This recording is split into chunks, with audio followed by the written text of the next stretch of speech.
আঙ্গুর কাটিং বসানোর জন্য আমি প্রস্তুতি নিতেছি। কাটিংগুলো সব রেডি আছে। পূর্বে মাটি প্রস্তুত এরকমভাবে করা ছিল। আর এই হচ্ছে ট্রে, আমরা আপাতত সবগুলো ট্রেতেই বসাবো। আমাদের আঙ্গুর গাছের প্রুনিং কিন্তু কমপ্লিট হয়ে গেছিলো, আরও 2 দিন হয়েছে। আমরা কালকে এখানে ডরমেক্স ব্যবহার করব। এইখানে আছে আমাদের 2টা গাছ, আমরা গত বছর এটাতে সবেমাত্র লাগাইছি। প্রথম বছর আমরা যে ফল পেয়েছিলাম, আর সেই হিসেবে গাছগুলা যতটুকু বড় হয়েছে, আমাদের মাচাগুলা বড় না করলে দেখা যাইতেছে এই বছর আর এই মাচাতে আমাদের গাছ ধরবে না। এই গাছটা আছে আমার ওয়াই শেপ, আর এই কারণে আমি এটা 2টা মাচায় শিফট করব। একটা হচ্ছে আমার এই ছোট মাচা, আর এটা আমি এইখান থেকে এটা এই যে উপরের দিকে তুলে দেব। এই গাছটা অতিরিক্ত বড় হওয়ার কারণে এটা আমি শেপ দিতে পারি না, আর আমি নতুন চাষি। এই গাছটার এই পাশে বেশি ঝোপাল হয়েছে, এই কারণে এটা এই দিকে আমি রাখবো।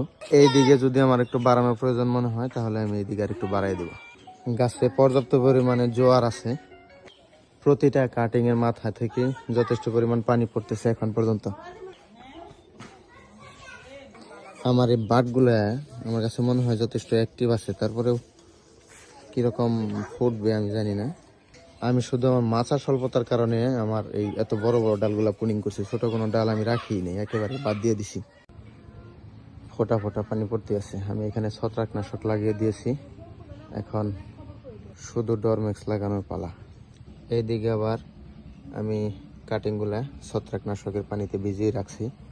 ইনশাআল্লাহ কালকে আমরা এই ট্রের মধ্যে দিয়ে এটার পরবর্তী প্রসেসিং এটা করে ফেলবো। বিসমিল্লাহ, লাগাবো এখন।